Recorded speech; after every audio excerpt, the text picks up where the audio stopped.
تو میں نے نیت کی ہے کہ انشاءاللہ آئندہ ہر جمعے آپ کے سامنے قرآن پاک کی تفسیر کو بیان کیا جائے، جس کی ابتدا انشاءاللہ آج کر رہے ہیں۔ سب سے پہلے یہ جان لیں کہ قرآن کس اہمیت کا حامل ہے۔ کل کو آپ لوگوں نے بھی اسلام کی نمائندگی کرنی ہے، آپ لوگوں نے بھی جا کر اسلام کا پرچم تھامنا ہے۔ تو اسلام کا پرچم تھامنے کے لیے سب سے اولین جو بندے کا مقام ہونا چاہیے وہ یہ ہونا چاہیے کہ بندہ قرآن پڑھ بھی سکے اور قرآن کو سمجھ بھی سکے۔ یہ قرآن جیسے سلیبس کی باقی کتابیں ہوتی ہیں ویسے یہ ایک کتاب نہیں ہے، بلکہ یہ قرآن پاک وہ کتاب ہے کہ جس کتاب کے اندر رب تعالیٰ نے ہر چیز کا ذکر کر دیا۔ رب تعالیٰ نے یہ جو قرآن ہم پر نازل کیا، اس قرآن کی عظمت اور شان اور رفعت اور حکمت کا عالم یہ ہے کہ یہ وہ کتاب ہے جس میں رب تعالیٰ نے ہر خوش اور تر چیز کا ذکر کر دیا ہے۔ یہ وہ کتاب ہے جس کتاب میں رب خود ارشاد فرما رہا ہے کہ میں نے ہر چیز بیان کر دی ہے۔ جب رب تعالیٰ نے ہر چیز بیان کر دی ہے تو ہم فضولیات میں کیوں پڑے ہیں، ہم اس طرف کیوں نہیں آ رہے؟ یہ اصلی چیز ہم سب کے لیے سوچنے کی ہے۔ ایمان لانے سے کیا مراد ہے؟ ایمان لانے سے مراد یہی ہے کہ بندہ اپنی پوری زندگی کا نچوڑ، پوری زندگی کا عقیدہ، پوری زندگی کا رہن سہن، پوری زندگی کا طرز عمل اس کتاب سے بندہ لے۔ یہ قرآن کا اصلی مقصد۔ نبی علیہ الصلوۃ والسلام نے ارشاد فرمایا رب نے تورات کی بھی برکات، زبور کی بھی برکات، انجیل کی بھی برکات اس قرآن مجید میں رکھ دی ہے۔ یہ قرآن ایسی ویسی کتاب نہیں، یہ قرآن وہ کتاب ہے جس میں تورات کی برکتیں بھی شامل ہیں، جس میں زبور کی برکتیں بھی شامل ہیں، جس میں انجیل کی برکتیں بھی شامل ہیں، اور یہ رب نے مصطفیٰ کے سینے پر نازل کر کر بتایا کہ یہ وہ کتاب ہے، ہر خشک اور تر چیز اس قرآن پاک میں موجود ہے، آپ کو مل جائے گی۔ ہم یہ سمجھتے ہیں بھئی ٹھیک ہے جی، بندہ بزرگ ہو گیا یا بندہ کوئی مرنے لگا، بالکل آخری سانسیں لے رہا ہے، تو ہم شاید مدرسے سے کسی بچے کو بلا کر کہیں گے جی قاری صاحب 4 حافظوں کو بھیج دیں، وہ سورہ یاسین کی تلاوت کر دے تاکہ ابا جی کی روح آسانی سے نکل جائے۔ ہم نے قرآن کو اس لیے رکھ لیا، حالانکہ قرآن کیا ہے؟ قرآن و حدیث کی روشنی میں یہ ہے کہ قرآن وہ چیز ہے جس چیز کا فائدہ بندے کو دنیا میں بھی ہوتا ہے، قبر میں بھی ہوتا ہے اور حشر میں بھی ہوتا ہے۔ یہ وہ کتاب ہے، وہ خوش نصیب احباب ہیں جن کو رب تعالیٰ نے ایسے مقام کے لیے چن لیا ہے کہ جو لوگ قرآن سیکھ بھی رہے ہیں، قرآن پڑھ بھی رہے ہیں، اور ان کا یہ جہان بھی سنورا ہوا ہے، اگلا جہان بھی سنور جائے گا، اور انشاءاللہ میدان محشر میں تو موت ہی اور ہوگی۔ اور یہاں تک کہ سرکار نبی کریم صلی اللہ علیہ وسلم نے ارشاد فرمایا قیامت والے دن قرآن پاک تو قرآن پاک، بعض قرآن کی صورتیں ایسی ہیں جو رب تعالیٰ کے سامنے کھڑی ہو جائیں گی، اور وہ رب سے کہیں گے یا اللہ یہ بندہ میری صورت کی میری تلاوت کرتا رہا ہے، تو اب کیا ہوگا؟ اب ہم اس کو جہنم میں تو نہیں جانے دیں گے، ہم اس کو اپنے ساتھ جنت میں لے کے جائیں گے۔ وہ کہیں گے اللہ قرآن کدھر جائے گا؟ رب کہے گا جنت میں جائے گا۔ کہا جو ہمیں پڑھتے رہے، ہم سے محبت کرتے رہے، ہم سے پیار کرتے رہے، ہم ان کو بھی اپنے ساتھ جنت میں لے کر جائیں گے۔ اور ایک اور حدیث مبارکہ نبی علیہ الصلوۃ والسلام نے ارشاد فرمایا کہ جو جس سے محبت کرتا ہے قیامت والے دن اس کا حشر بھی اس کے ساتھ ہوگا۔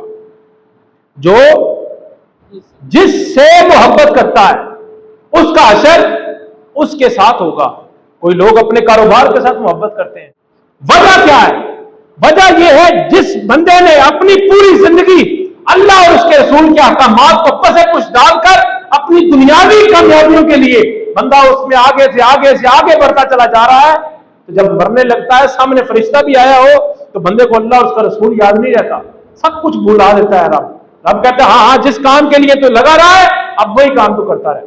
جو احباب اس کتاب سے قرآن مجید سے محبت اور عشق کرتے ہیں، میں یہ قرآن پکڑ کے آپ کو دعوے سے کہہ رہا ہوں قیامت والے دن ان کا حشر بھی اس کتاب کے ساتھ ہی ہوگا۔ سرکار نے فرمایا خیرکم من تعلم القرآن وعلمہ، تم میں سب سے بہتر وہ ہے جو قرآن سیکھتا ہے اور سکھاتا ہے۔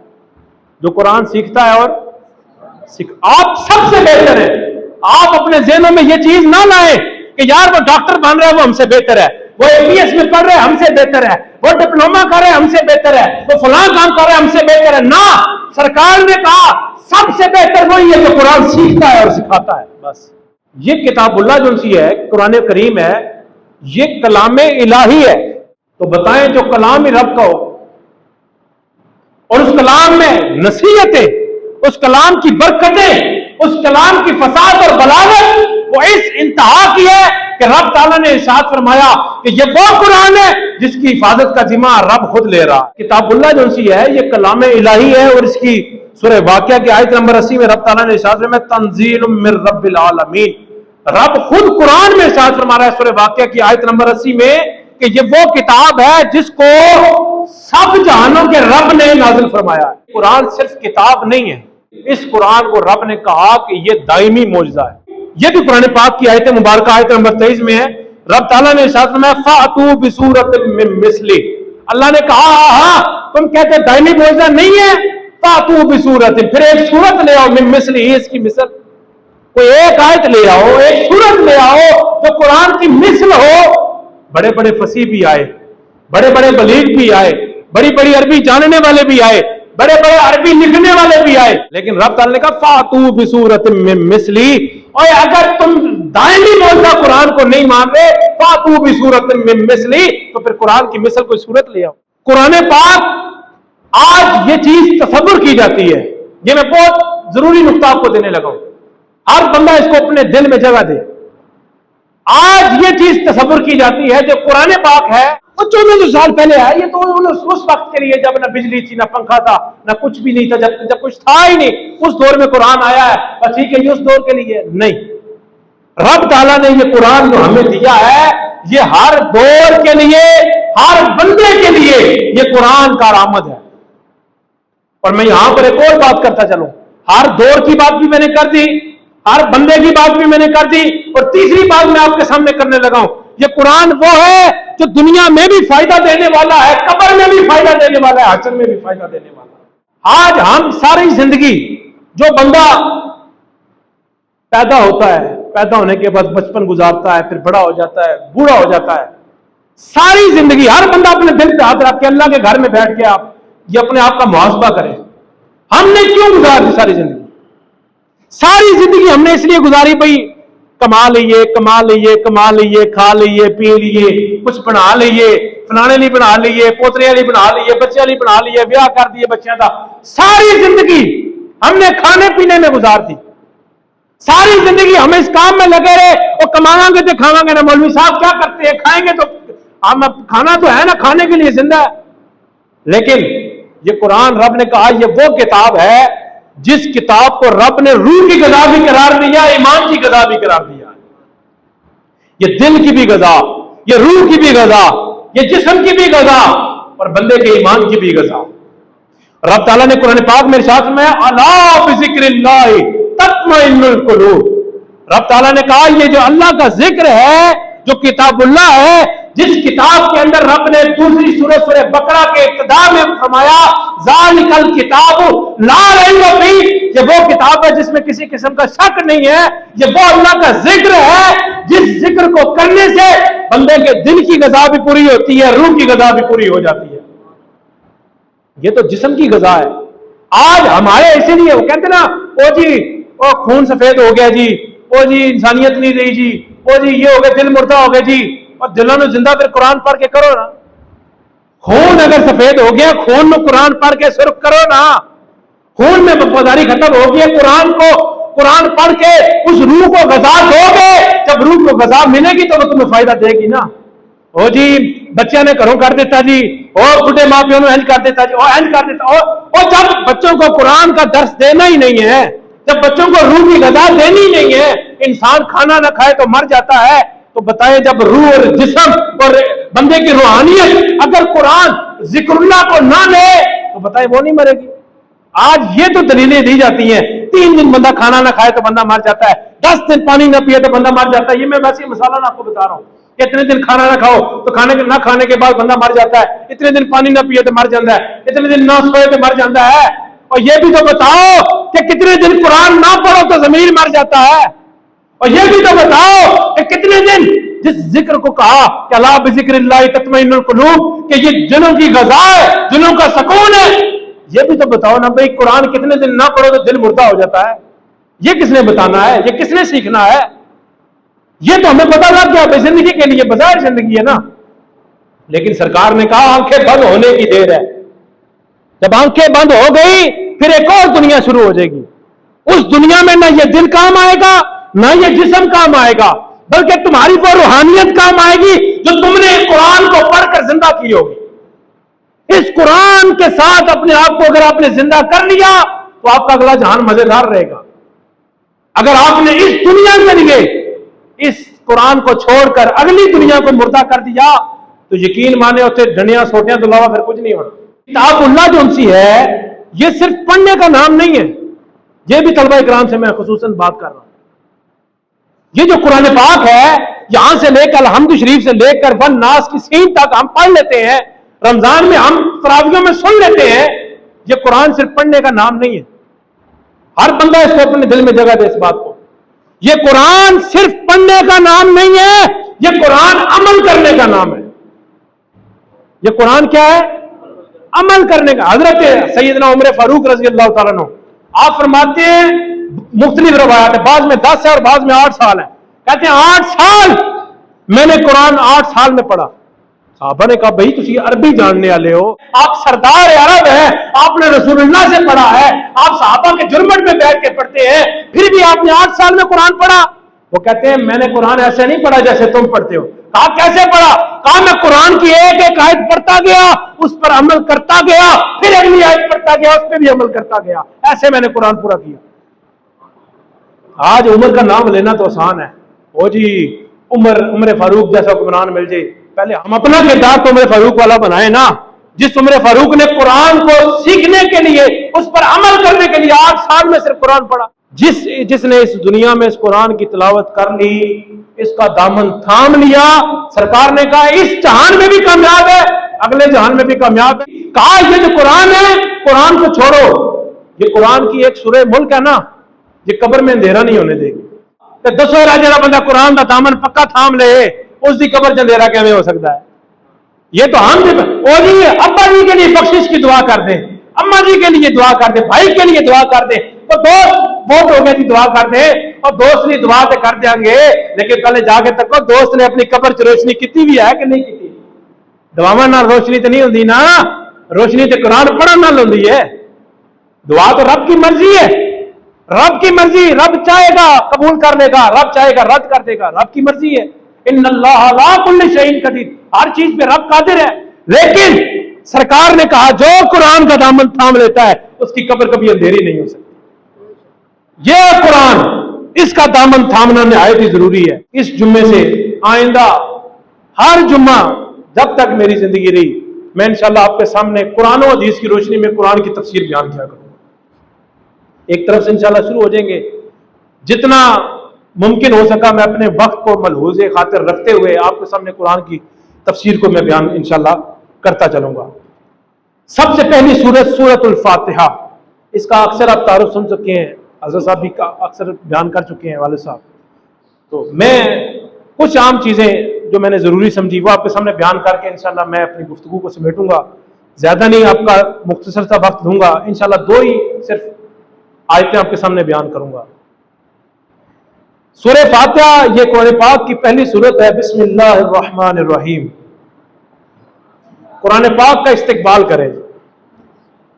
بسم اللہ الرحمن الرحیم، الحمدللہ رب العالمین، الرحمن الرحیم۔ رب تعالیٰ نے ارشاد فرمایا قرآن پاک میں، رب تعالیٰ نے کہا کہ اللہ کے نام سے شروع جو بڑا مہربان نہایت رحم کرنے والا ہے۔ اور کیا ارشاد فرمایا؟ الحمدللہ رب العالمین، تمام تعریفیں اس رب کے لیے ہیں جو رب العالمین ہے، جو رب العالمین ہے۔ الحمد کسی کی تعریف کے لیے بھی بول سکتے ہیں، اور نمبر 2 کسی کے شکر کے لیے بھی بول سکتے ہیں، اور یہاں پر شکر سے مراد احسان ہے اور تعریف سے مراد اس کی خوبیاں ہیں۔ مطلب شکر بندہ کس ٹائم کرتا ہے؟ جب اس کو کسی چیز کا احسان اس پر ڈالا جاتا ہے. مطلب کسی بندے نے پھنس گیا اور پیسے چاہیے تھے سن جی اے لو جی کام چلا لو اپنا شکریہ. یہ کس چیز پہ ہوا؟ احسان پہ ہوا. بندے نے احسان کر دیا تو بندہ کہتے ہیں شکریہ. اس الحمد سے مراد وہ شکریہ بھی ہے. اور دوسرے نمبر پہ خوبیاں اللہ رب العالمین ہے. یہ خوبی ہے اللہ رحمان بھی ہے رحیم بھی ہے. یہ خوبیاں اس پر جو کی جاتی ہے وہ تعریف ہے. جب بندہ قرآن کو کھولتا ہے اس کا پہلا صفحہ پڑھتا ہے اور اس پہ پہلا لفظ لکھا تھا الحمدللہ. ہمیں یہ رب درس دے رہا ہے کہ بھائی جب بھی زندگی کے کسی کام میں بھی تم نے اگر اپنی زبان کھولنی ہے تو الحمد سے کھولنی ہے. کوئی بندہ کوئی گل پوچھے بھائی کیسے ہو؟ الحمدللہ. اور آپ کی نیت کیا ہونی چاہیے؟ ہم قرآن کے اسلوب پہ بات کر رہے ہیں, ہم قرآن کی سنت پہ عمل کر رہے ہیں. قرآن نے ابتدا کی الحمدللہ سے, ہم نے اپنی ہر بات شروع کرنی ہے الحمدللہ سے. اور آگے رب تعالیٰ نے ارشاد فرمایا الحمدللہ رب العالمین. اب رب کے کیا معنی ہے؟ پڑھتے تو ہم ہر نماز میں ہیں. رب کے معنی کیا ہے؟ سب سے پہلا معنی لکھا پیدا کرنے والا, دوسرا معنی ہے پالنے والا, اور آگے رب سے مراد ہے سنوارنے والا. آگے رب کے معنی ہے حفاظت کرنے والا. آگے رب کے معنی ہے تربیت کرنے والا, جس بات کی طرف میں آنا چاہ رہا تھا. رب کا معنی کیا ہے؟ تربیت کرنے والا, پیدا کرنے والا, پالنے والا, سنوارنے والا, جی حفاظت کرنے والا اور تربیت کرنے والا. رب نے کہا ہم نے تمہیں نبی تمہاری طرف بھیجے, وہ نبی تمہارے پاس آئے, انہوں نے تمہاری کی تربیت, وہ لے کے آئے کتابیں, تورات لے کے آئے, زبور لے کے آئے, انجیل لے کے آئے, اور آخری نبی قرآن لے کر آئے. جب یہ ساری چیزیں تمہارے پاس آ گئی, اب رسول اللہ ہمارے میں موجود نہیں ہے, ہمارے میں رب کی تربیت کی چیز ایک ہی موجود ہے, وہ کیا ہے؟ کوئی بچہ جائے باہر گلی میں پھر رہا ہو اور وہ گالی گلوچ کر رہا ہو تو ہم کیا کہتے ہیں؟ اس کی تربیت صحیح نہیں ہوئی. ہم یہ تربیت ماں پہ صحیح نہیں کی تھی. لیکن جو بندہ ایمان سے کمزور ہے, ہم یہ کیوں نہیں کہتے کہ اس کے ماں باپ نے قرآن پڑھا کے اس کی تربیت نہیں کی؟ جب ماں باپ نے صرف یہ بتانا ہے بیٹا میں تمہارا باپ ہوں, یہ تمہاری ماں ہے, تم نے ان کا ادب کرنا ہے, صرف یہ بتائے گا کہ ماں پیو کا ادب انج نہیں ہوتا. ماں پیو کا ادب کینج ہوتا ہے کہ جب ہم الحمد سے لے کے ون ناس تک اپنے بچوں کو قرآن کی تعلیم دیں گے تو ہمیں کہنے کی ضرورت نہیں پڑے گی. حضرت سیدنا عمر فاروق رضی اللہ تعالیٰ عنہ, ایک دفعہ ان کے پاس ایک حکایت میں آپ کے سامنے بیان کر رہا ہوں. آپ کے پاس ایک بندہ آیا اور وہ آگے کمپلین کر رہا ہے. کیا کمپلین کر رہا ہے جی؟ کہنا جی امیر المومنین ساڈے پتر نے سانو اج بڑا کوٹیا ہے, دونوں نے کوٹیا, ماں پیو دونوں نے. انہوں نے کہا جی بلا لو بھائی, بلاؤ اس کی اولاد کو. بیٹا آ گیا, ہاں بھائی ماں پیو نے کوٹیا ہی تو, ہاں جی ڈنڈے نال کوٹیا. اچھا ڈنڈے سے مارا ہے؟ حضرت عمر فاروق نے کہا کیوں مارے بھائی؟ کہنا میں بچپن تو جدو بچہ سی اس ٹائم دا لے کے ہون تک جوان ہو گیا وہاں, میں ساری زندگی اٹھی چل رہے, میں ساری زندگی اونٹ ہی میں نے چرائے ہیں ساری زندگی. تو اس سے کیا مراد ہے؟ کہا ساری زندگی میں اونٹ چراتا رہا, میں نے ایک ہی چیز سیکھی ہے کہ جب دو اونٹ لڑ رہے ہو تو ڈنڈا لے کے ایک نو مارو پھر دوے نو مارو تو ہٹ جاندے, لڑائی چھوڑ دیں. تو کہنا میں آج گھر آیا تو ماں تو دو لڑ رہے سن, میں ایک ڈانگ ماں دے ماری ایک پیو دے ماری, دو سکون نہ بہ گئے. تو میں تو وہی کام کیتا جڑا سیکھیا ہے. جناب عمر فاروق نے اس کو سزا نہیں دی, کہا بالکل ٹھیک کیتے, تم نے کیا کیا ہے؟ بالکل ٹھیک کیا. ماں باپ کہنے لگے ہم اپنا دعویٰ لے کے آئے ہیں, ہم کیس لے کے آئے ہیں, آپ اس کی سائڈ لے رہے ہیں. کہا جب تم نے اس کو قرآن کی تعلیم دی ہی نہیں کہ جس میں ماں باپ کا ادب سکھایا جائے, بہن بھائیوں کا ادب سکھایا جائے, ماں باپ کے حقوق سکھائے جائے, بہن بھائیوں کے حقوق سکھائے جائے, حقوق اللہ سکھائے جائے, حقوق العباد سکھائے جائے, جب تم نے ان کو یہ پڑھایا ہی نہیں ہے پھر انہوں اٹھ ہی چاہ رہے ہیں تو اٹھے والا کام ہی کرنا ہے, تیرے نال اٹھان لئی کام کریں گے نا. تو آج جو کہتے ہیں نا ہماری اولادیں نیک نہیں ہے تو یہ ہے تو وہ ہے, پھر انہوں نے قرآن کی تعلیم بھی دیو وہ ٹھیک ہو جان گی. اگر تسی انہوں نے ٹک ٹاک والی تربیت دینی ہے, انہوں نے فیس بک تے یوٹیوب والی تربیت دینی ہے, پھر وہی کام ہونے جو دنیا چ ہو رہے ہیں. آگے سنیے جی, الحمدللہ رب العالمین الرحمن الرحیم. یہاں پہ رب تعالیٰ نے کہا الرحمن الرحیم, رب جو سے رحمان بھی ہے رحیم بھی ہے. الرحمان بھی آ گیا, الرحیم بھی آ گیا, دونوں کا مطلب ہے رحمت کرنے والا. دو قسم کی رحمتیں ہیں. الرحمان عمومی رحمت, یہ وہ رحمت ہے جس نے ہر چیز پہ ڈھانپا ہوا ہے. جانوروں پہ بھی رحمت, منافقوں پہ بھی رحمت, نیکوں پہ بھی رحمت, یعنی کافروں پہ بھی رحمت. ہر چیز پر جو رحمت ہو رہی ہے وہ رحمت رحمان والی رحمت ہے. اور جو رحیم والی رحمت ہے یہ خاص رحمت ہے. یہ رحمت وہ رحمت ہے جو رب نے خاص مومنین کے لیے رکھی ہوئی ہے. کس کے لیے رکھی ہوئی ہے؟ مومنین کے لیے رکھی ہے. اور یہ صفت وہ ہے جس صفت کو رب قیامت کے دن کے بعد میدان محشر میں ظاہر کر کر مومنین پر اپنا خاص کرم کر دے گا. یہ رحیم وہ صفت ہے جو قیامت والے دن ظاہر ہوگی, اور ایسی ظاہر ہوگی, ایسی ظاہر ہوگی کہ ہر مومن کہے گا سبحان اللہ سبحان اللہ. مومن وہ ہے جو نیک ہوتا ہے لیکن کبھی کبھی گناہ بھی ہو جاتا ہے, اسے وہ توبہ بھی کر لیتا ہے. قیامت والے دن نا, میں آخری بات جو حدیث پاک آپ کے سامنے ذکر کر کے پھر تقریر ختم. قیامت کا دن ہوگا نا, بڑے بڑے گناہگار ہوں گے لیکن مومن ہوں گے, اور رب کی رحیم صفت عروج پر ہوگی, اور رب کہے گا ہاں ہاں یہ مومن ہے. فرشتے آئیں گے, اللہ اس نے گناہ کٹایا گناہ کٹایا گناہ. رب کہے گا ٹھیک ہے جان دو, بخش دینا. بڑے بڑے گناہگار جہنم سے نکلوا کر رب کہے گا چلا دے جنت جنن. کیوں جی؟ مومن جو ہے, مومنوں پہ رب اتنا کرم کرے گا, اور اتنے بڑے بڑے گناہگار جائیں گے, ایک وقت آئے گا شیطان بھی اپنا سر اٹھائے گا. شیطان بھی کہے گا بھائی میری بھی بخشش ہو جائے شاید, کیونکہ وہاں پر تو نفسا نفسی کا عالم ہوگا. تو شیطان نے بھی پتہ لگ گیا بھائی یہ ہونا جنم ہی ہے بھائی, اوتے جنم دے اندر صندوق دے اندر بند کر کے اوتے زنجیرہ پا کے پھر ساری آگے جتنی بھی ہے ختم ہونا نہیں زندگی, اسی آگے سے گزارنی ہے.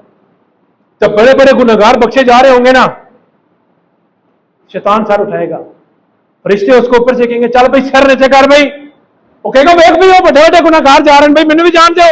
تو فرشتے کہیں گے اور یہ گنہگار ضرور ہے غدار نہیں ہے, یہ گنہگار ضرور ہے غدار نہیں ہے.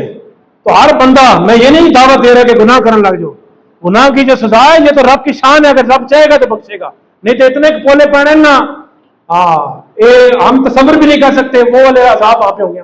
سب تو گھٹ عذاب اس نے ہونا ہے, تو کہڑا عذاب ہونا ہے؟ آگ دیا جتیاں پائیاں جان گیا, اور جب آگ کی جتیاں وہ پہنے گا اس کا دماغ بھی ابل جائے گا. یہ کیا ہے جی؟ بقول سرکار کی زبان سرکار کہہ رہے ہیں کہ یہ سب سے کم عذاب ہے. دسوں فرشتے اتنے والے عذاب کہڑے ہوں گے؟ میں گناہ کی دعوت نہیں دے رہا, لیکن ایک دعوت ضرور دے رہا ہوں, اگر گناہگار ہیں بھی تو غدار نہ بنیے گا. گناہگار ہونا گناہ ہے لیکن غدار کی معافی نہیں ہے. اور غداری کیا ہے کہ بندہ قرآن کو پس پش ڈال کر اس کے مقابلے میں اور چیزیں لے. اس قرآن کا دامن تھام لے, یقین مانے اس قرآن کو پکڑ کے میں دعوے سے کہہ رہا ہوں دنیا بھی کامیاب ہو جائے گی, قبر بھی کامیاب ہو جائے گی, اور حشر بھی کامیاب ہو جائے گا.